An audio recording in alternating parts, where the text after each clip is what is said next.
Hello, folks who are drifting in right now. Thank you for your patience with us as Play New York and the Play USA Network puts on our first ever webinar, Is New York in a Sports Betting State of Mind? And for the next hour, we're going to talk about that, questions kind of adjacent to that. And it's not just going to be me doing it. For those who don't know me, my name is Jessica Welman. I am the New Markets Director for Catena Media and run several sites, including Play New York. But I have two very, very informed panelists to talk with me today about the situation. The first is Chris Grove, who is a managing partner at Eilers Krejcik, who once upon a time was involved with PlayNewYork.com, PlayNY.com himself. And we have Dustin Gouker, who is the current head of content for Catena Media. Do you guys want to say any more about yourself? What's your sign? Do you like long walks on the beach? Anything like that? I absolutely love long walks on the beach. I think I'm a Virgo, but I don't know. I know there are sort of like sub-signs and particulars you can get into: ascendant, descendant, rising. My level of ability to describe my astrological self kind of stops at Virgo and Year of the Dragon. So that's it. And if you haven't heard of Play NY, I'm also behind LegalSportsReport.com. You probably recognize myself and Chris, who also worked on that site together for many years before he left for greener pastures. But hopefully we'll be informative and tell you something that you didn't know about New York. And I think we've hit about the perfect timing for this, given everything that's going on New York politically and with the budget. So really great timing to have this discussion, and hopefully we'll be seeing online sports betting in New York in the not too distant future. Yeah, I know we have a lot to cover, but just a quick couple of notes for those of you who are tuning in. At the end of this, we will be providing a link to a page that will give you access to PlayNY.com's white paper on the potential size and scope of New York online sports betting. It'll also give you a sneak peek at a documentary we have dropping tomorrow for everyone else that looks at Nick Deus, a bettor in New York, and how he treks to New Jersey and what he would like to see happening in the Empire State. So keep an eye for that link. We'll be dropping it at the end of this webinar in the chat. And if you have questions along the way, we did get some email questions before, but if you want to drop some questions in the Q&A field or the chat field, our moderator, Kim, should be able to get those and pass those along to us. We'll do questions at the end, though. So if we don't get to your question right away, don't worry, we will eventually. All right, so, Dustin kind of alluded to it. And I think before we really talk about sports betting specifically, we kind of need to talk about first what's going on in New York. I think the big question that's on everyone's mind is, with all of this drama around Governor Cuomo, what does that mean for what feels like a different kind of year for sports betting? What does this extrinsic factor have to do with the chances of online sports betting happening this year? Look, I think you can construct basically whatever case you want out of that mess. You can definitely construct a logic for why that will accelerate online sports betting. You can also construct a logic for why it will act as an impediment to online sports betting. I think the theme that the three of us have all talked about a lot when we were working together is this idea that sports betting in a state like New York is never going to control its own destiny, never really has a firm hand on the wheel of its legislative direction. There's always going to be some other macro force, whether it's infighting in this party or it's some sort of political power backdrop, between the Assembly and the Senate, or the Senate and the governor. Or again, it's this latest mess with Cuomo. I don't want to say that sports betting and mobile sports betting is a footnote in New York's political book, I guess, but it definitely is not a primary chapter. And as a result, it's always going to be subject to the whims, wills, and prevailing winds of the political climate in Albany, which, again, with the Cuomo mess, I think just got a lot more complicated than it already was. And if we're reading tea leaves, we have something that hasn't happened before. The Assembly actually put online sports betting in its budget for the first time. They've largely been seen as, one of the impediments, whether, the relationship with leadership there with Governor Cuomo. So this could at least indicate, if you're looking from afar, a little bit of a departure from that tack. And again, we have both the Senate and the Assembly right now with online sports betting. They're not identical, but this is, you look at it, it's like, oh, this is a seemingly a better chance. But yes, the macro of politics, how much power is Cuomo still wielding on, and how much does he care to wield vis-a-vis his other problems that he has to deal with in New York right now with his own administration. So that's the part, like Chris said, we don't know, and we can't, it's hard to handicap unless you're inside of all of that. But, and the other part is that, this is a big opportunity. We're here, everyone, there's a lot of people excited about this in the industry, the casino industry, the sports betting industry. This is a small part of a large budget in New York. You can't overstate that, I don't think. We're talking hundreds of millions of revenue for tax revenue for the state in a mature market. And that is, again, a rounding error for New York in terms of either filling a budget gap or its overall budget, which is, I think, just under 200 billion in total. So you have to think about all of that. So yes, important, lots going on, and it's an important opportunity, but we just don't, there's a lot going on in politics, and sports betting may get dragged along for the ride and it may not. Yeah, Dustin, to your point, we don't know what's going on the inside. We did get a glimpse today. For those of you who may not have seen it, Kim, if you can drop this link for playny.com in the chat, Matt Cradell, who is super connected on the story with these lawmakers, spoke with Assemblyman Pretlow about the chances and the potential Cuomo impediment. And now I will admit we have published many an optimistic Pretlow quote in our time. So let me put that caveat on it. But he does think that because of some of the drama that's going on, that Cuomo has less interest in spending political clout on something that, as Chris pointed out, is a footnote. So if you want to check that out, I think it's a good thing to read to at least get his idea that they would like to push through their plan and just kind of ignore this other plan that Cuomo had presented. So check that out if you can. And that kind of brings me to, our next topic, which I think most people have a bit of an understanding of it, that there is a Cuomo plan for sports betting and there is a legislative plan for sports betting. We've seen this legislative plan for the past couple of years. It's a more traditional kind of environment. You've got a couple skins for each casino. It's based on casino licensees. And the Cuomo plan is more like what you see in an Oregon or a DC, where they will sell a license to the highest bidder, and that group will be the single operator for New York. So, I know I sit here and I bag on the Cuomo plan, but do either of you have elements of the Cuomo plan that you do think are worth considering at least? This question really always comes down to what a particular state or jurisdiction's goals are when it comes to authorizing sports betting. And not every state has the same goals. Some states are in it to just maximize the revenue that flows into state coffers, bottom line. Some states might have more of a mixed bag of policy goals. They want to balance tax and license fee revenue with the public good, right? And moving activity out of offshore unregulated sports betting. And some states, New Jersey being a great example, undertake sports betting authorization as a way to protect an existing gambling industry. So there's not really a universal answer for the best way for a state to approach these kinds of initiatives. Certainly, Cuomo's plan in terms of bottom line to the state, if the state is effectively the operator or a monopoly operator for sports betting, or granting the power to maybe a small number of duopolistic or maybe 3 operators, and then taxing at 40-50% as a result of granting that sort of monopoly or that stranglehold on a market, the bottom line to the state is going to be impressive, right? There's no doubt about that. Balanced against that is in a competitive, more commercialized market where you do have, I think in the budget plan, you're looking at 14 potential operators, where you do have upfront license fee revenue that you don't necessarily generate in something closer to a monopoly or a duopoly. And that's the basic calculus, I think, for the state. Is in the Cuomo approach, we sacrifice some of that immediate revenue that we would generate from license fees, and that can accumulate to hundreds of millions of dollars. And I think we're going to talk about where the legislative proposal is likely to bend and evolve in order to get that number to be as high as possible.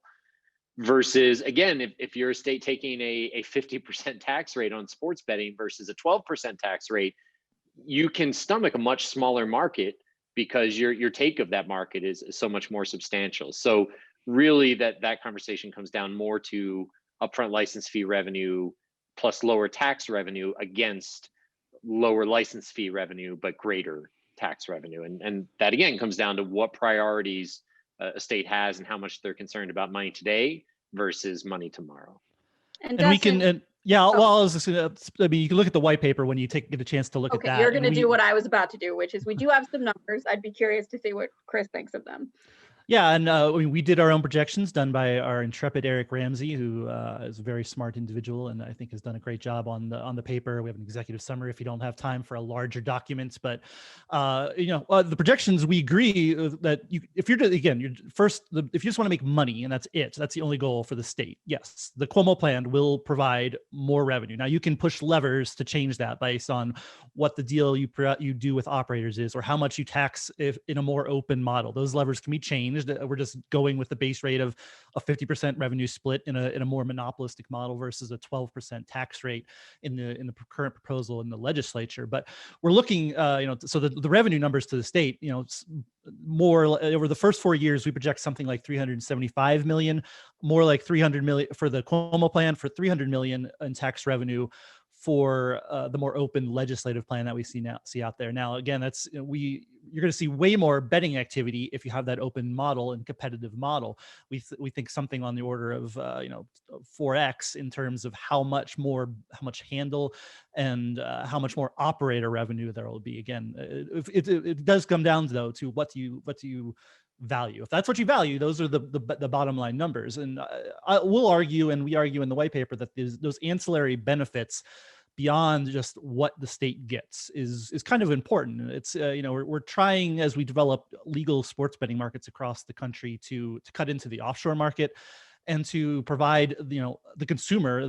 This is a consumer protection thing in a lot of states, or should be at least, and maybe it's not being traded like that in New York. But to have choice, to have competition, that's what's the best for users in the end. Better. It's also, if you're looking at a partnership with casinos, Cuomo has said famously that he's not here to make casinos money, but at the same time, the state has set up these 4 commercial casinos. They haven't done that well. This is something for them to, this is to continue to partner with them, to allow them to, continue to be invested in New York. And, I think that return is also important. So there's all these ancillary benefits on top of just those top line revenue numbers that the state might realize. Yeah. I don't think any of those are going to figure into how Cuomo approaches this issue. And it's interesting because it's very easy for us in our bubble in the industry to make those arguments. And look, in some state legislatures, those are powerful arguments, right? Or at least they're arguments that policymakers repeat and refer to. And so they have at least the appearance of power. But we've all seen this. The minute you bring in an argument like neighboring state X is taking money away from us, that's immediately more powerful than anything Dustin just said, with maybe the exception of the illegal market. That kind of gets close, but even that is one that doesn't seem to hit quite as hard. So if you're listening to this webinar with the idea of, I want to improve my handicapping around whether or not this is going to happen, I think you just discount all of those arguments or push them to the side entirely. And really, to me, this comes down to whether or not Cuomo can get something close to the amount of money where he kind of put a flag in the ground around the sort of revenue that the state would receive. If an alternative approach can get within shouting distance of that number, that's when I think you're starting to see signs of a consensus that can get this done in 2021. So just from a straight external handicapping perspective, as you start to see the Pretlow proposals, et cetera, merge more toward an output that aligns with the kinds of numbers that Cuomo was talking about in terms of revenue to the state, that's when you have good reason for optimism. And up until that point, I would be very tempered in my thinking about New York. Look, is it closer than any of the other big 4 states? Absolutely, right? I don't think there's any debate about that. And I think that New York will probably be the first of those 4 states to get something done. Is it closer than it has been historically? Absolutely, right? Cuomo's willingness to embrace any sort of online sports betting as not necessarily requiring that referendum process and the constitutional amendment, that is a threshold step. The inclusion in the assembly budget, a threshold step. The question with all this stuff is always, and I look at some of the participants, many of you have followed the online poker saga in California over the course of now the last decade, right? And I think what all of us have learned during that process is you have to think about momentum and progress in two very different frames. You can think about it in a vacuum and you can say, okay, in absolute terms, progress has been made here. Cuomo has sent this signal around acceptance of mobile. Pretlow and the assembly have sent this signal around the acceptance of a given approach to sports betting. The second frame that you need, however, is how much does that actually advance you toward the finish line? Because in a lot of states, California being a great example, the finish line is super far away. It disappears on the horizon. And you can make a lot of progress in a vacuum. You can have a lot of absolute momentum, but still end up far short of what needs to happen for a bill to actually get done. I'm not saying that there aren't legitimate causes for optimism in New York. There certainly are. I think it's always just important to keep that frame in mind, to not conflate absolute progress and relative progress, because objects in the mirror may be closer than they appear. Something along those lines. Your ability to pass this bill may be further away. Yeah, I mean, and if it drops out, yes, people will cover it. Like this could easily drop out of the budget in the next 2 weeks as they're considering it, and like not anybody would buy it at an eyelash, right? That's again how kind of small this is in the larger picture. Yeah. Again, it gets, sports betting gets the headlines out there, but it is not, especially I would say I totally agree with Chris on everything we just said. Yes, it's interesting to contemplate, but it has nothing to do with the legislative equation. That all of these things are not going to change anybody's. New Jersey, everybody sees the New Jersey numbers come out every month. They're huge numbers. That has not been materially even changing people's minds either. They're over $1 billion in handle a month now in New Jersey, or at least they're close to it in any given month. And we know something like 25% of that betting activity actually comes from New Yorkers. That should be a compelling story, and it really hasn't been to date. So yeah, we'll see on all of it. I mean, if you see people handicapping this, to say it's definitely going to happen or definitely not going to happen, there are so many things that could derail this in the background of the political situation in New York. It's almost impossible to handicap right now. Yeah, and I think you guys make really good points too about relative progress. And yet I'm about to make you talk about some hypotheticals, and we'll definitely discuss New Jersey too. But for a brief moment, just because we did get some questions about it. And I think this is a good way to approach it, is to frame it first as you can't assume that New York is a done deal. Kim, if you want to pull up, I know we did a Play USA to Z video about market access deals. And about a month ago, there was just a rush of market access deals to states like Texas, Penn getting into New York, where the stock market movement around them and some of the celebration around them was far more optimistic than it should be for what this deal actually represents. That framing aside, we had a question from email about what players are in the market, what players are potentially going to be left out of the market in the legislative model, which is currently 2 skins per casino, 14 skins total. I can start this one. I mean, here are the folks that are best positioned. Are the four companies that already have first skin deals to provide sports betting with the casinos in New York. So that's DraftKings, FanDuel, Rush Street Interactive, better known as the BetRivers brand, and Bet365, which has not been a brand that we've seen a ton or has done a ton in the U.S. market, but is a giant in Europe, and I'm sure many of you know. But those are the four who are best situated. They would, in either proposal, they are the ones who would get the skin access in the legislative proposal. They are also the ones who can competitively bid in the Cuomo model for all this. So, I'd want to be one of those four companies, because those are the ones that are ready to go and have the best chance. You mentioned Penn National Gaming and their deal with Barstool. They have a second skin access. God only knows if we end up with a second skin for any of the casinos in New York. So really, if you're looking at it, those are the four, in addition to the folks who have done deals with the tribes in the state as well. They're right there as well. But those four, I think, are far and away the leaders in any potential New York sports betting market. But when we say it's fair to say that if a plan does get done, the second skin model does seem pretty likely to be the version that gets through. I think so. And again, let's go back to that earlier point of the need to converge an alternative model with Cuomo's stake in the ground regarding how much revenue this is going to generate. The primary lever for bridging that gap, upfront license fees. And the easiest way, I think, to maximize revenue from upfront license fees is, well, frankly, it's a 3-skin model. And I think you could probably even continue to tap material demand in a 4-skin model. That sounded worse than I intended it to. But the reality is, I think what we're going to see here is a model where you have 2 skins and where the number of skins is 2. That's how I need to start saying that. Because that, I think, is the best balance of what the existing license holders view as scarcity and maximizing the value of scarcity.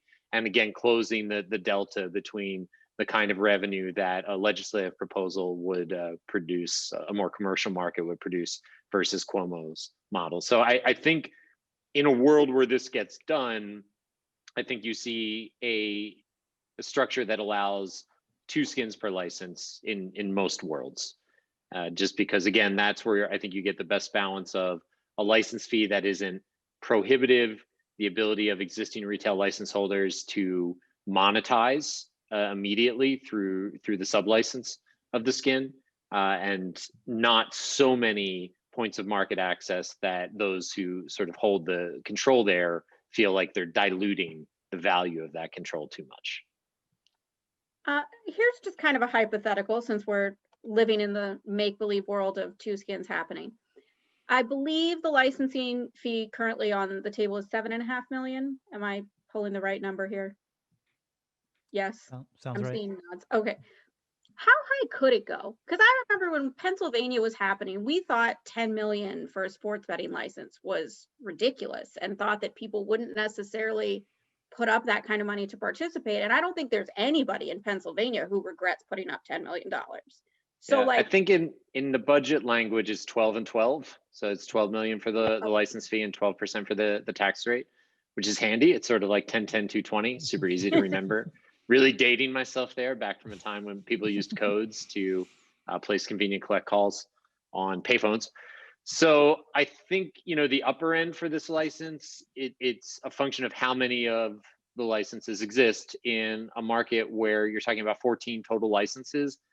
I think the upper bound is probably 25, 30 million. I don't know that that's where we'll see it settle. Yeah. But I also don't think that 12 is going to be the number that we end up with. Again, to bridge the gap between the 2 proposals, the license fee number almost has to start with a 2, and probably in the high 20s in a lot of worlds to sort of get to that $500 million number between the license fee revenue and the tax that would be generated short term from a more commercial market. Scarcity is a big part, right? If there are 21 of these, you're not paying $100 million for access, I don't think, or some ridiculous number, or even, I don't know, like maybe you get to 50 million, who knows? But I think Chris is right. We're talking more than what it is now. Certainly, this would be the highest, and people will pay it. Yeah. The more scarcity there is, if there are only if there's a single skin, everybody will certainly pay that. If there's 2, you probably there'll maybe a little bit of trepidation of paying it, but I think we've seen with every major operator that who is got a significant amount of market share, they're willing to spend to be a part of the market or to lead the market. And a licensing fee is probably not going to stop any DraftKings or a FanDuel or an MGM or anybody who wants to get in from getting in, because New York is, we can get into the other states, but it's California, Florida, Texas, some amount of momentum in at least a couple of those, but you have to be in New York if you're serious about building your sports betting company here in the U.S. and you're in the industry. So I agree. I don't know what the upper range is that people wouldn't pay, but it's a pretty high number. Well, and 12% is a reasonable tax rate given, what other states are doing, especially if it's a model where promotional dollars can be subtracted dollar for dollar off of your GGR before you're paying your gross gaming revenue, for those who don't know that number. Many states have it set up that promo dollars can be subtracted. And we're seeing in states like Colorado that operators actually aren't paying that much in tax money. So I guess kind of my follow-up question, should the tax rate be higher?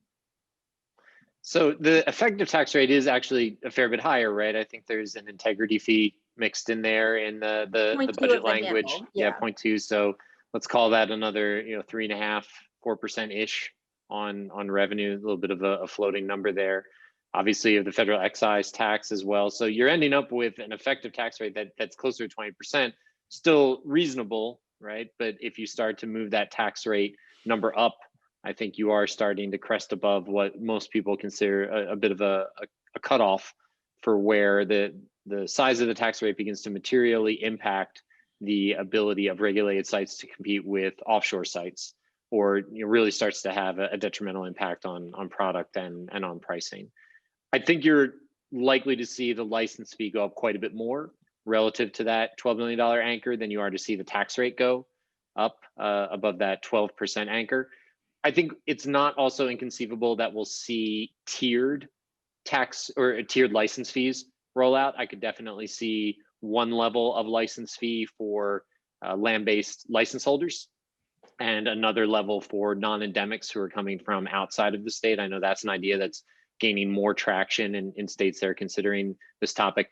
The other side of this coin that hasn't been talked about much, it'll be interesting to see, and again, impossible to appreciate how this plays into the internal dynamics of Albany, but Cuomo could just as easily authorize a 2 or 3 operator market, or seek to authorize, I should say, a 2 to 3 operator market. And you all tell me, what would you pay for a license fee to be one of those 2 or 3 operators? It could match or eclipse that 25 million across 14 operators in a hurry.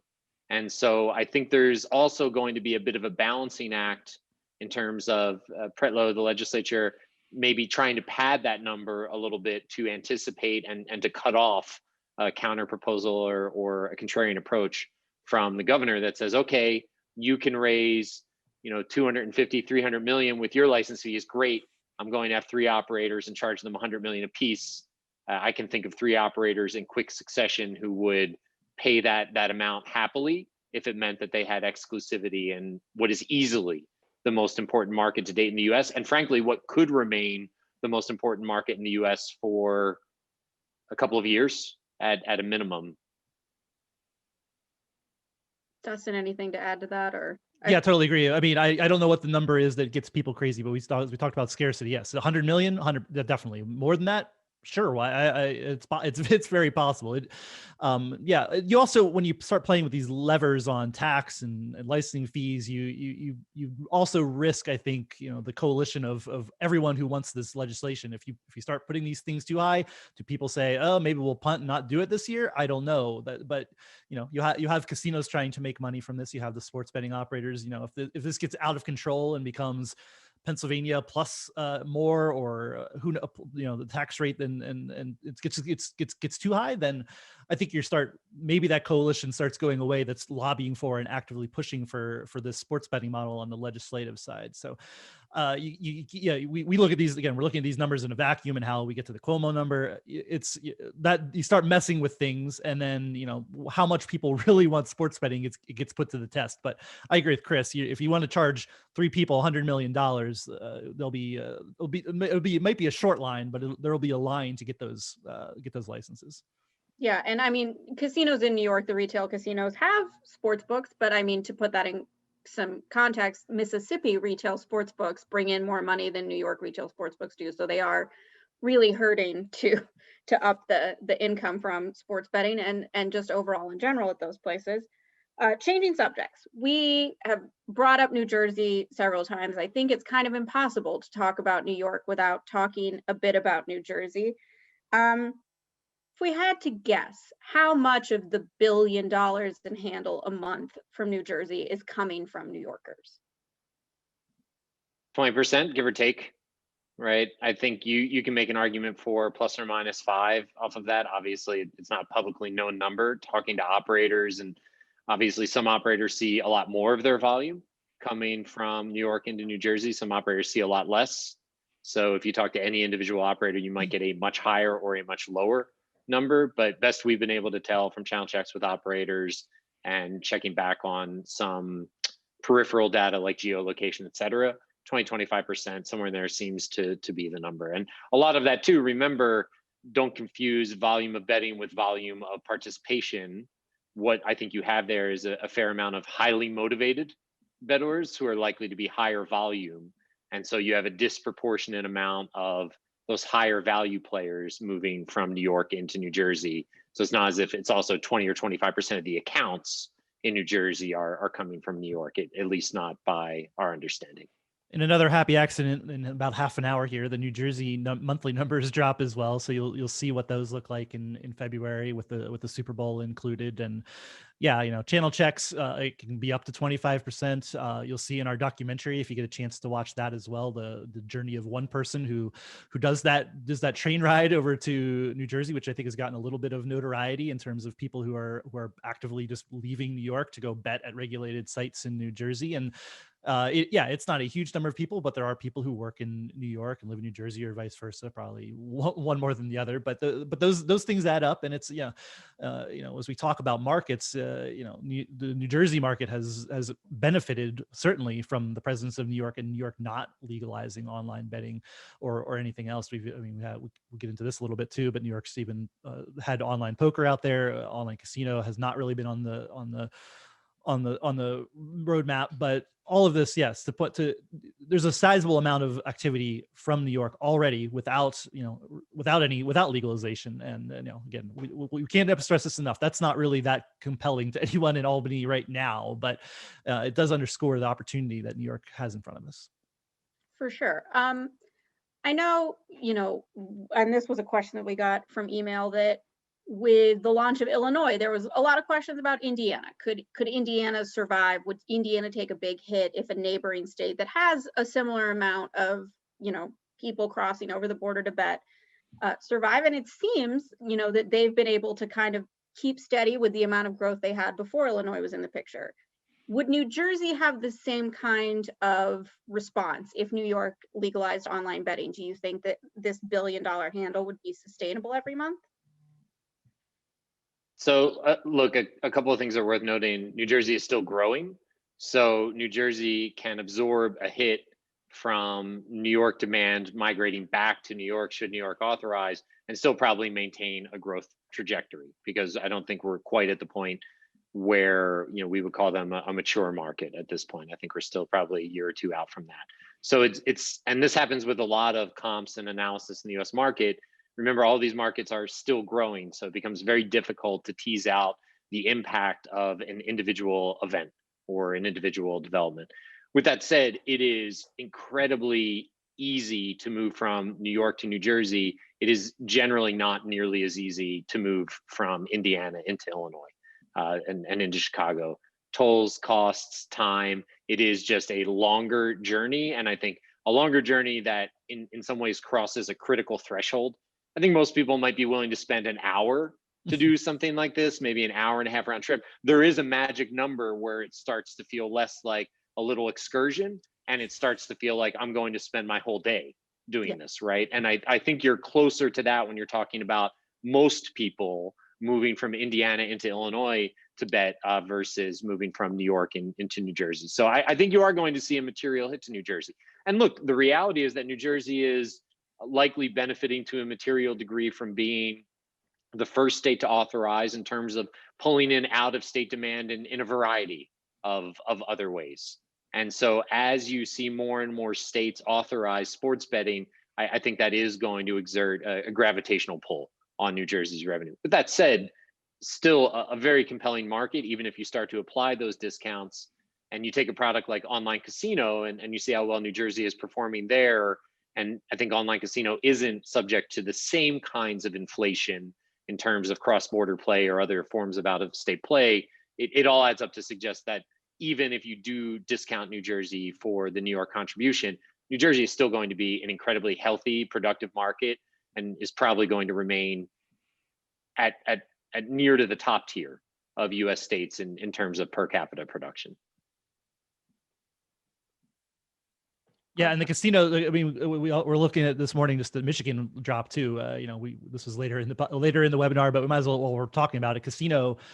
It has not really been addressed in New York, but it is a materially or bigger market potentially for New York if they were to start taking steps toward legalizing it. And God only knows if that's going to happen. We're not we're a long way away from that. But you don't have to look any further than the New Jersey numbers that we're going to see today, and Michigan first full month, almost $80 million in revenue, which is far outpaces sports betting in Michigan or anywhere else as well. So when it's always interesting to me when we talk about this. If you're really looking for revenue, this is the conversation everybody should be having, and we're seeing it increasingly in states. There's been legislation in more states. We've seen Indiana, Illinois, Missouri actually have some form of online casino legislation that's popped up. If you're really looking to drive what would be, I think, real revenue for New York, you'd want to consider a casino on top of that. Again, the realism of what's going on in New York, we're not anywhere close to that. It's not in any legislative proposals that have been out there, but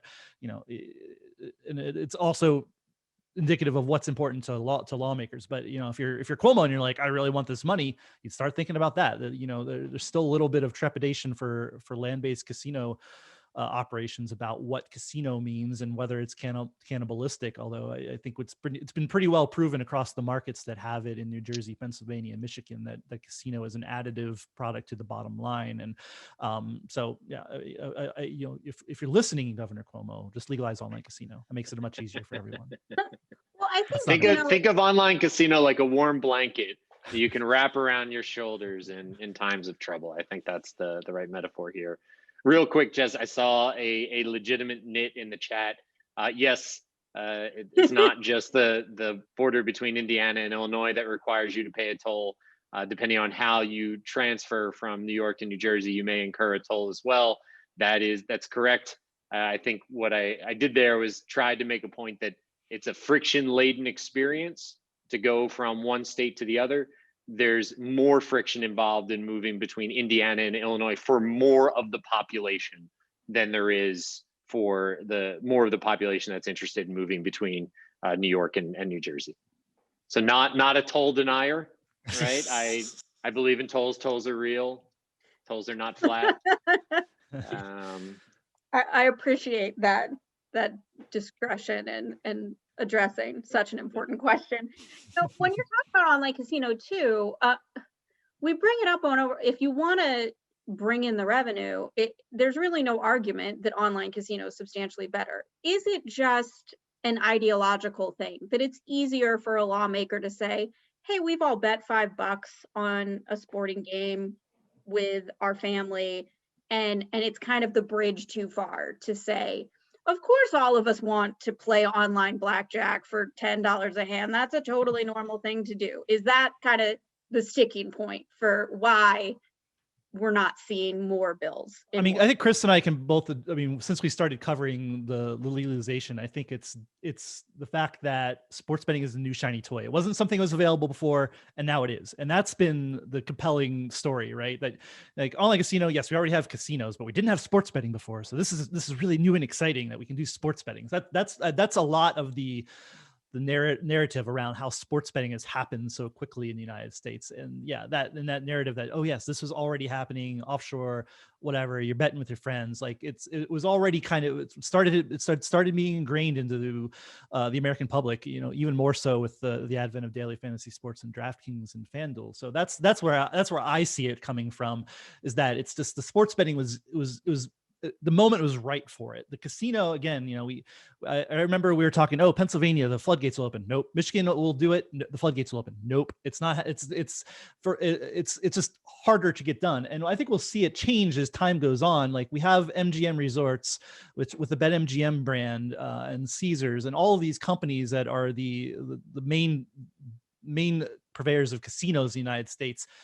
Boyd, Penn National, they're all getting into online gambling. There's a sea change happening in their interest in how online betting occurs and where it will occur. So that's what it takes. It takes that will from them to start with. And as we see more of that will and more of desire to expand that part of the business, I think we'll see it expand in the United States. It may not be fast, but it will happen eventually. And Dustin is absolutely right. Why are they different? 3 reasons. 1, Americans don't think sports betting is gambling by and large, or if it is gambling, it's lowercase g gambling. It just is not put in the same box as a slot machine or a craps table. Two, I don't think there's a politician that really perceives any risk to authorizing sports betting. I don't think we've seen any material pushback, blowback, et cetera. Whereas supporting gambling expansion, and this kind of goes back to the first point of sports betting is not gambling, supporting gambling expansion is typically controversial, does pull on more political capital, does invite more blowback, and has real consequences from a fundraising and election perspective. Three, and this might be the most critical one, there is something far closer to industry consensus on sports betting than there is on online casino. Dustin said it well. Sports betting was a new thing where you didn't have people who came into it saying, well, we already have this, so we need to protect this. No one really had any existing sports betting business to protect, save the casinos here in Las Vegas. And so I think what you saw was a situation where there wasn't this specter of cannibalization of existing revenue, and that made it a lot easier for stakeholders to get aligned on the sports betting question. I guess 3a would be that sports betting also drew in a lot of lobbying firepower that isn't necessarily as interested in online casino. Sports teams, stadium owners, media companies, et cetera. You saw some really interesting stakeholders testify in support of these bills who normally are going nowhere near a gambling bill. I think Dustin's other point is worth reinforcing here, and that point is that the times they are a-changing, right? And you do have now a suite of publicly traded companies who have staked a significant part of their growth and their valuation. Think about Penn, I'm not sure what it's trading at today, probably 110, 115, something like that. It's a $30 stock for a long time. Back of the envelope is you can make the argument that a good 3/4 of their valuation is accounted for by their online 133. Good for Penn. Thank you, chat. I didn't know we had a Bloomberg terminal in the chat. That's super handy. So 1/5 of their valuation at that point, 1/4, 1/5 is the retail business. The rest is the digital business. DraftKings' entire valuation rests on the digital business. Talk about Flutter with the spinoff. There is more and more. All this goes to the point that there will be more and more need for companies to protect those valuations and protect their public story with growth. And the only way they're going to be able to continue to generate material growth is to turn to online casino. There are only so many sports betting accounts and dollars to go around, and there is just a staggering number of brands that is contesting those limited dollars. So that, I think, is going to be the force that pushes online casino forward. And frankly, this is a separate topic, but it's one I'm increasingly fascinated by, is going to push these operators into adjacent verticals where speculation, entertainment, and risk of money all commingle, whether that's sports collectibles or things like StockX, et cetera. I think that expansion's coming too. All right, I know we want to have some time for a Q&A at the end, but I feel like it's only fitting, even though this is a sports betting webinar. We kind of started playny.com to monitor whether online poker would happen in the state of New York. And we're going to end on a downer of a note, I feel like, but as Chris noted, there are a lot of people on this webinar that still are following this online poker question. Has the time of an online poker only bill in any state, let alone New York, is that time passed? I don't think so. I think that there are actually slightly more reasons to be optimistic about poker than there are about casino. I think that poker, if you draw that spectrum of lowercase g gambling to uppercase, right, sports betting to slots, I think poker is closer to sports betting than it is to slots. Was the game of skill argument ever wholly effective? Not necessarily, but honestly, fantasy sports and now a rash of peer-to-peer products that all rest on the skill concept, those are opening the door wider and wider for what's acceptable. And I think at some point, poker will be able to raise its hand and say, let us through that door as well. I also think the poker customer is especially of interest to some of those stakeholders that we mentioned earlier, obviously, especially of interest to Flutter. I believe you're going to see DraftKings make a significant move into poker within the next couple of quarters.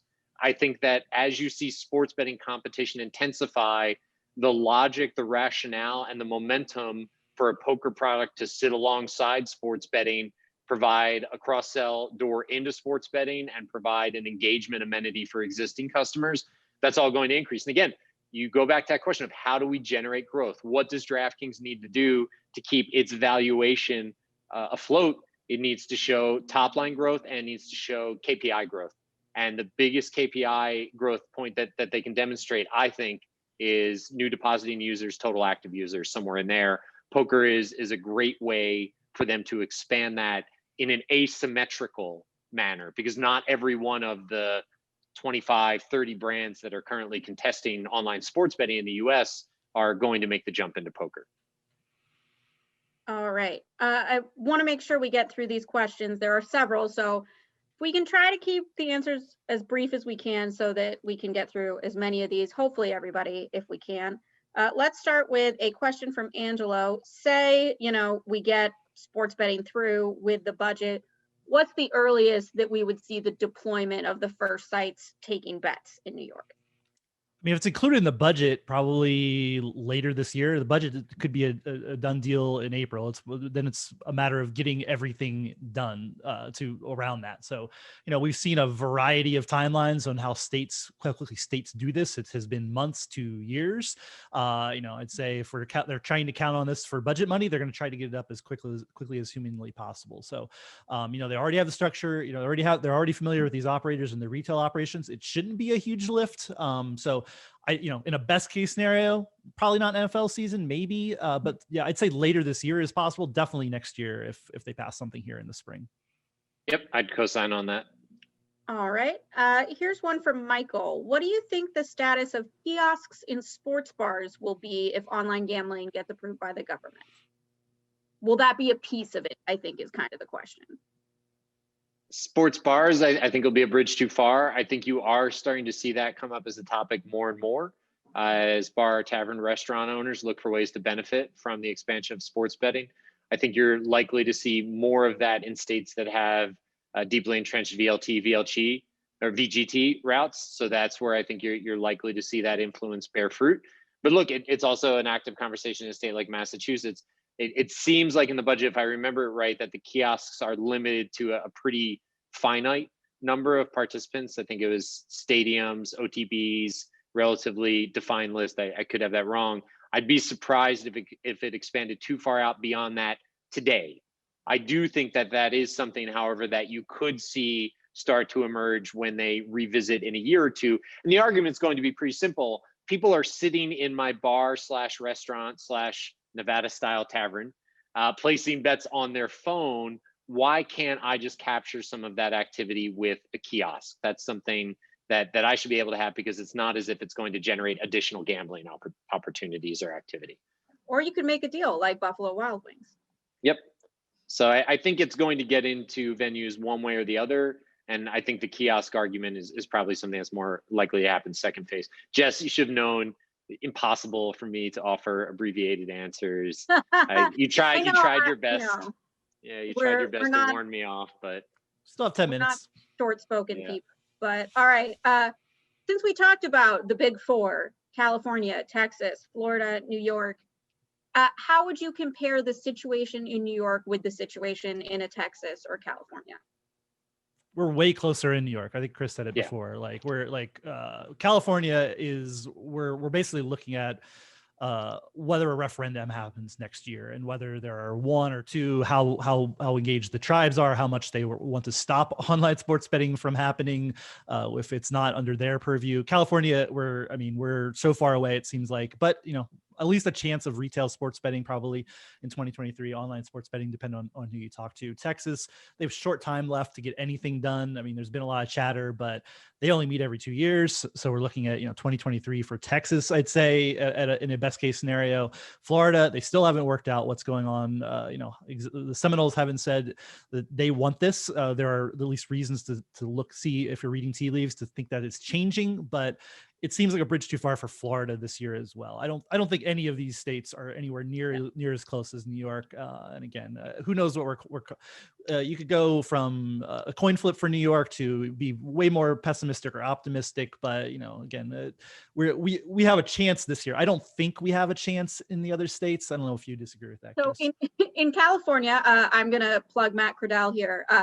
This is how dire things are. We're kind of rooting for, if Governor Newsom gets recalled, it seems as though if there is a recall election, we can get a tribal sports betting referendum on that ballot. Otherwise, you're waiting until 2022 to even get the referendum. Yep. So, I can tell you that stakeholders are taking that possibility seriously and are certainly preparing for a world in which that possibility does come to pass. Again, important frame, not to beat the horse after it's already dead, but which is an awful expression now that I hear myself say it out loud. Who knows what actually moves the pieces around the board on this issue? There are macro issues in Florida, including payments to the state from the Seminoles, what kinds of games the racetracks and the car clubs can and cannot offer. Same thing in California. Macro issues regarding gambling expansion and neighboring tribes in Oklahoma and Texas. Anyone who comes at these situations and tries to offer a more simplistic handicapping of, well, it's good for the state and they'll make this much money, so they're going to do it. Unfortunately, that logic is not the dominant logic in most states and in the legislative process of most states. yeah, had you told me in January that California and New York would have in common the recalling of the governor to make sports betting happen, I really wouldn't have believed you. So it is very contingent upon other things. All right, under a Cuomo monopoly model, would only DraftKings, FanDuel, RSI, or Bet365 be able to partner with the state, or would it be highest bidder? I think that's unclear at this point, but I suspect that you'd probably lean toward a highest bidder situation, given again that the idea is to maximize. But here too, think about layer in the dynamics of Albany over this. What best serves Cuomo in his attempt to hold on to power, right? I don't know. That is just an incredibly complex analysis soup, and I don't know that anyone can pull an answer out of that. The things that end up happening in New York, I don't know that we'll ever have full transparency into exactly why they happened or what direction they move in. So just another example of how when you overlay that dynamic, you immediately hit a brick wall of beats me. We've kind of tossed the legal stuff off to the side, but all of what we're talking about is to fit what's New York has legalized constitutionally. That's why you see the casinos be the conduit for all of this, right? So that the bet, quote unquote, takes place at those commercial casinos that were legalized via referendum earlier, so that they don't have to go back into the Constitution. I mean, those partnerships are important, and but we also, there may be a legal challenge to this. That's something. It's another what if New York actually does something here, like. Is this constitutional? There are people on both sides of that aisle, I know for sure as well, and what's going on. So, but the legal, again, white paper really delves into the legal stuff as well. If you're interested in that kind of stuff and handicapping all of that and why New York's trying to do sports betting the way it's doing it. And on that note, Kim, why don't you go ahead and drop the link so that those who want to access our executive summary, our white paper, get a sneak peek at our documentary. And we also have a section of the page where if you are a New Yorker, you can very easily craft emails to your representatives or send tweets to your representatives called Policy Engage. Be sure to check that out and take action there. And in the meantime, I'll try to get through more of these. And if we want to run a couple minutes over, so be it. But because some of you guys have very multifaceted questions. Here's the next one. The old school sportsbook operators would tell you it's not really a great business. The online world has shown the easy 10-team parlay and never withdraw model has shown a much higher take. The example of the Barstool 20% hold a couple months ago. Don't you think books can handle higher taxes since this isn't the old -110 model? So the question of can they handle higher taxes, again, it sort of depends on the frame.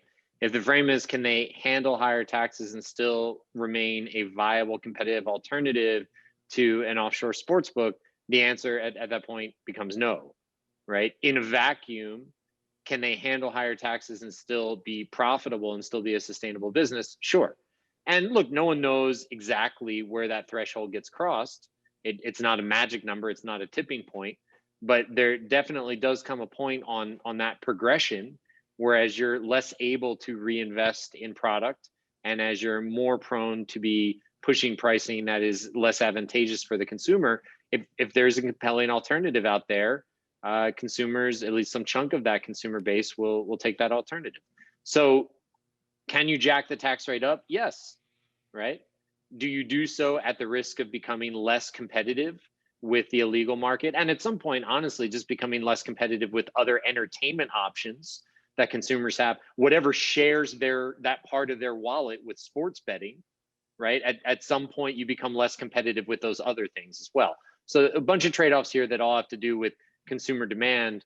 There's no magic number, but I do think it's axiomatic that as the tax rate goes up, the competitiveness of the product ultimately goes down. And you just have to make a decision as a policymaker, how severe you think that impact is, and how much you care about that impact. All right. Chris, I know we only have you till 11, so if you do need to hop off. No, we can run over. It's fine. Okay, cool. Just making sure. This is like the most questions I've ever seen in a webinar, by the way. There are so many, and I'm trying to make sure I get to all of them. So Patrick has another one that's a little bit complicated. When New York goes with the very limited operator plan or a broader competitive market, do you think other outlets will get a piece of the pie? For example, OTBs absolutely want the ability to offer sports betting. Bars and restaurants want kiosks. Does one proposal lend itself to like a broader spectrum of outlets that a consumer can bet at?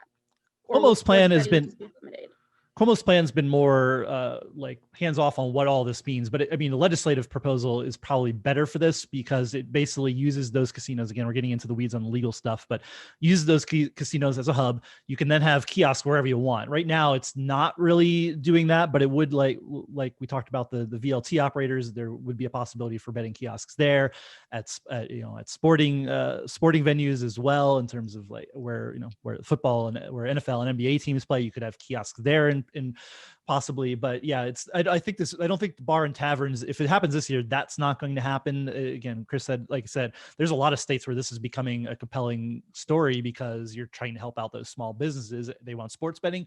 We've seen it in Arizona. I think we've seen it in Ohio as well. So, but it is not going to happen in New York right now. I mean, maybe it gets thrown in as they're negotiating all this, but it's not really part of all of this right now. So yeah, the big part is still, they're not going to be able to have an online license. They're going to get these satellite betting kiosks, I think, is how it would happen for anybody outside of the casinos and the tribal and the commercial casinos in New York. Reality is too, if I'm one of those venue operators, and we've certainly worked with a few of them to help them think through some of the strategic options, I don't know that I really want to be an operator. There are some edge cases where I think it makes sense for me to have kiosks. There's probably a lot more money for me to be made, or a lot more money for me to make with a lot less hassle on the marketing partnership side. And just building some sort of sports betting experience within my venue off of the back of the fact that mobile products are available statewide, and thinking about how I can, through the content I provide to customers or the services or amenities that I provide to customers, I can create a broader sports betting experience while not necessarily having to operate the ticket part of that experience and the payout part of that experience.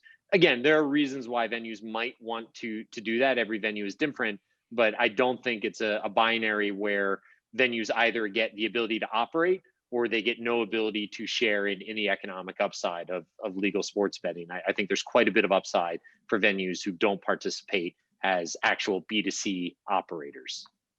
That's a great transition into this question. Has there been any, we don't know a lot about the Cuomo plan. He never really released a full version of it. Has there been additional discussion as to whether it would be the state lottery system managing this one book versus, I mean, are we confident that DraftKings, FanDuel, somebody's going to come in, bid, and run it themselves? TBD. I think what happened was it was first announced as something that sounded a lot more like the initial description you gave, Jess, where it was running through the state lottery and it was a lottery monopoly. And then pretty quickly, I think you started to see language out of Cuomo's office that suggested something different than that, where there would be a limited number of operators, but still multiple operators, and that they would be licensed by partner with or otherwise collaborate with the lottery, but we wouldn't necessarily just be looking at a lottery product under, you know, a DraftKings or a FanDuel, or I feel like I'm only mentioning those two, a Penn, a PlayUp, whatever, right? Any name you can imagine. It's an incredible diversity of names. It's one of the fascinating subplots, I think, of this story. All right, I've got 3 more, it looks like. What poker assets do you see DraftKings going after? Would it be organic build or M&A? I think there was some reporting, Ashley Rodriguez, I think at Insider. I hope I'm remembering her name. She does excellent reporting on the space. She mentioned, I've heard this mentioned in other places as well, the potential for DraftKings to purchase Run It Once. So I think that makes sense in terms of the boxes that it checks. I think DraftKings would want to bring that technology in-house. I think they'd want to be able to create an integrated experience. I think they'd want to be able to create what they viewed as the DraftKings poker experience. And look, Galfond obviously has a great reputation within the industry, and I think getting a piece of that halo of that reputation is something that DraftKings would place value on as well.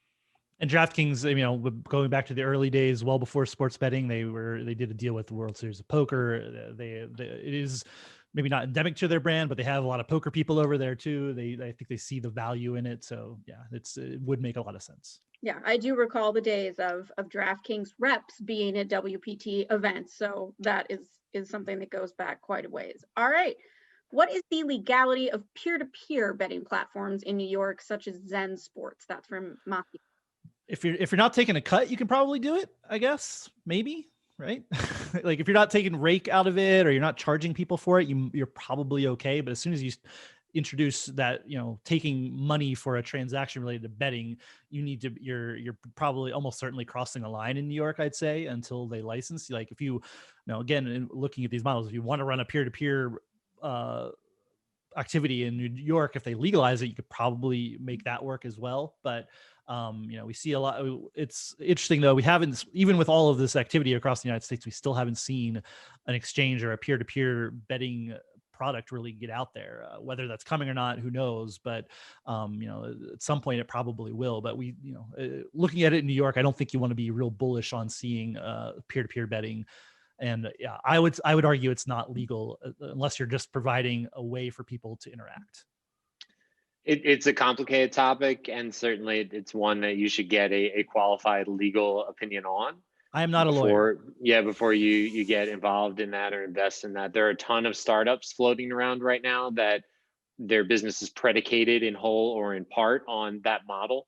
I think what I can say with more certainty is that we are going to see that issue likely come to a head in the next year or two, as you have more states draw a firm boundary around what is legal sports betting.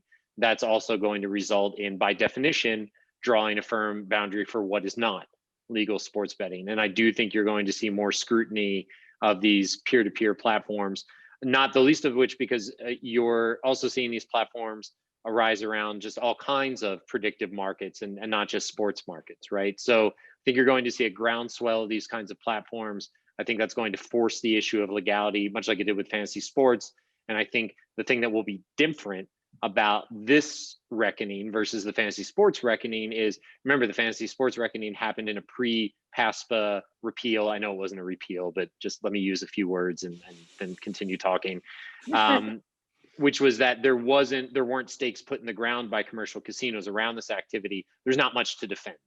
And so their response to fantasy sports was ad hoc. It was definitely not a consensus response. It was very patchwork. That's not the case now. Right, there's a lot more to defend for licensed sportsbook operators, and I think the reaction to these products that are existing outside of the regulatory structure is going to be a lot more severe. Other thing to think about is whether or not there's actually demand for these products.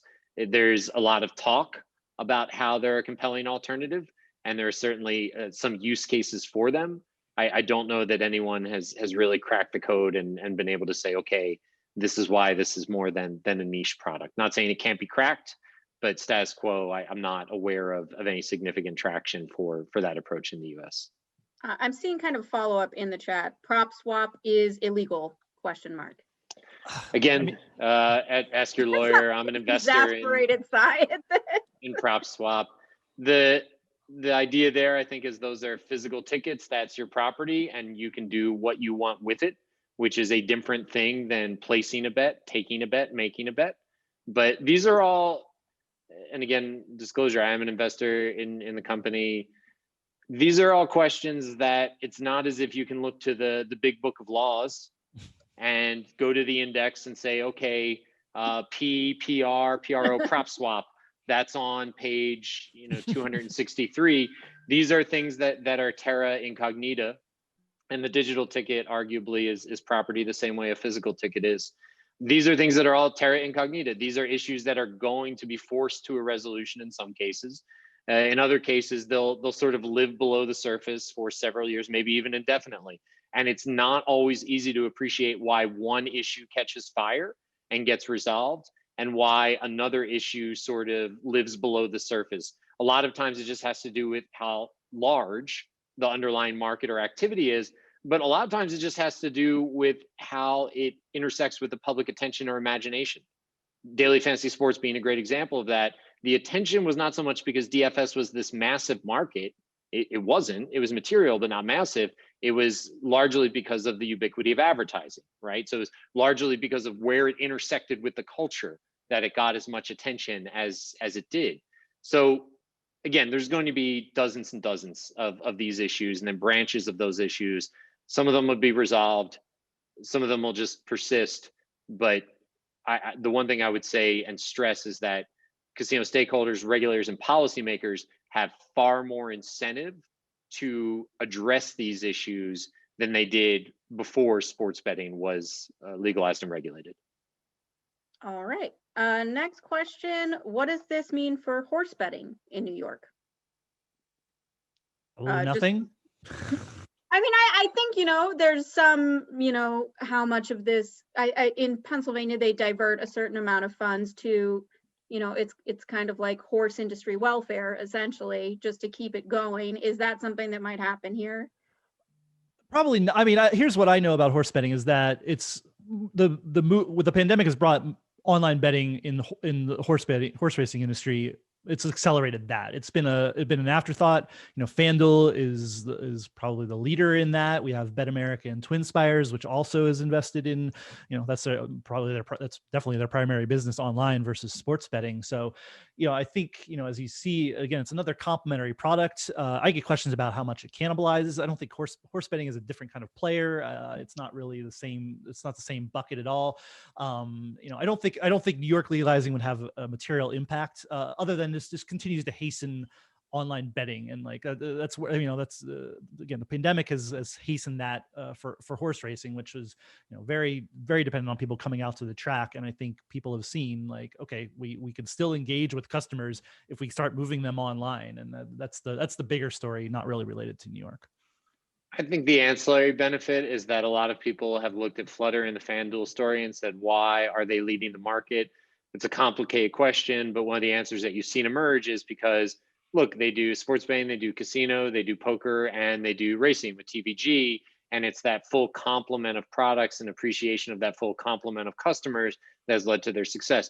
No shortage of people are following that story with the next natural step, which is, okay, well, I'm a sportsbook operator. I need some sort of toe in the racing waters as well. I need some tether to that world. I think there is an ancillary benefit there where partnerships, access to audiences, et cetera, that racing operators currently have, all of that will become more valuable and more in demand. Whether there's a direct economic benefit, again, the vagaries of the political process will dictate that. And I just want to put a coda. I know we're running way over, but the legal question is such a fascinating one, and one where I think people are far too willing to be aggressively definitive, right? And it almost becomes an emotional conversation. Sometimes it gets conflated with, well, this should be legal, and therefore I'm going to argue very aggressively that it is legal, or I can't find anything that explicitly makes this illegal, therefore it must be legal. The simplest way for me to boil it down is things that are expressly articulated as legal by states, state regulators, et cetera, that is your total population of things that are indisputably legal. Everything else is operating under a legal opinion, right? and it's an opinion. Poker Stars had one of those opinions from a very expensive law firm in the US. Full Tilt had one of those opinions from a very expensive law firm, I think headed by a former USAG or assistant ag, I forget which. A legal opinion is just that. And what is explicitly legal or explicitly illegal is also subject to change by will of the legislature or regulators. So I would caution against definitive statements that say this is explicitly legal or illegal, if not, in that first bucket of explicitly defined, and then just be aware that everything else is legal based largely on an opinion issued by a law firm who was hired to issue that opinion, and that opinion does not carry force of law and may be counteracted, even if it's accurate, may be counteracted by future acts of the legislature or regulators. All right, I think I have covered all of the questions, and this is the last one. If I missed you, I apologize. We had so many. Thank you all for participating in this. Last question, with regard to online poker, does it matter in terms of timing of approval, future markets, whether companies approach the states individually rather than through, say, an alliance of poker companies and enthusiasts? Like a poker players alliance? No, look, I think what the Wire Act and that overhang matters, how states authorize and how interested in or willing they are to collaborate with other states matters, how much of a priority it is for them. I do think you are going to see, by necessity, consolidation of operators of multiple brands into a single liquidity pool, not just one liquidity pool, but you are going to see that as a phenomenon where multiple brands take the iPoker model, right, or something similar. There's just not enough liquidity out there. So I think that's something to keep in mind. Doug mentioned, this is an important note to kind of tie up, saying that overseas horse racing dropped significantly when sports betting got going. You have to realize that the US is not like the UK or Australia or a number of European jurisdictions in terms of the place that horse racing occupies culturally in this country, and also in terms of share of wallet of total gambling activity. That's always an important piece of context. Yeah, unless you're from Lexington, Kentucky, like myself, I don't really know anyone that cares about horse racing the way we do. Yeah. So look, I think bottom line on poker is it will gain momentum from the push to expand sports betting. It may even gain momentum above and beyond online casino in some jurisdictions. Still going to be a difficult product to get true multi-state jurisdictional liquidity sharing, although obviously we do have a framework laid for that. And you're, as a result, I think, going to see so many operators competing for such a relatively meager liquidity pool that there's going to have to be some cooperation for those second and third tier operators in terms of liquidity to be able to viably offer poker. Otherwise, they're just offering a room with like one person sitting at a 50-cent dollar table and then leaving immediately as soon as the second person sits down for a random reason. Yeah, and someone's asking, who pushes the envelope for the repeal of the Wire Act? I don't know if you're talking about the act or the opinion. Is it fair to say we're kind of at the point where the Trump DOJ opinion of the Wire Act is not really going to rear its head much anymore? Yes. Yeah. I mean, you could see an appeal of the case. I don't think there's any will to do that. I don't think there's a whole lot of will to repeal the Wire Act in totality either. I just don't see where that will is going to come from, even though it's been a nice story to tell. It would clean up some weirdness in sports betting, but it's, I don't think there's a whole lot of will at the federal level to do anything with any of that. No, which also then leaves the issue open for 3 years and change from now, depending on who the administration is at that point. And again, just another good reminder that these are at the federal level and the state level. These are not things written into the tablets, handed down from the mountain. These are all very flexible concepts, dynamic concepts, and a lot of it really just has to do with the prevailing political and economic climate, as opposed to this more definitive approach to, okay, this is legal now and shall forever be illegal. This is illegal now and shall forever be illegal. We've seen how fungible the Unlawful Internet Gambling Enforcement Act has been. For instance, it's wild to me that once upon a time we thought there was some weirdness for some legal risk for daily fantasy sports under the UIGA. That's apparently out the window, because you can now basically do prop betting on fantasy outcomes, and it is worth saying, like, the federal government, other than the only thing the federal government that can may exert its will is if it ever gets serious and the DOJ gets serious about trying to stop offshore operators. That's a tough one for them to crack. It is but it intersects with a lot of things like other illegal activities. So that's where you'll see federal activity, if anywhere. I think changing laws or enforcing those kind of laws on that level isn't going to happen. All right. Well, with that, thank you so much, Dustin and Chris, for staying and answering every single question. I appreciate it. I'm sure our viewers appreciated it. Thank you, all of you, for hanging in there over time with us. I'm surprised to see so many of you are still hanging around. So glad that you got a lot from it. And final reminder, just to go check out playny.com, where we do have a link for you specifically related to the webinar. And we are going to be on top of all of the developments as these budget discussions happen in the next couple months. Thanks, everyone. Thank you, Jess. Thanks, Dustin. Chris.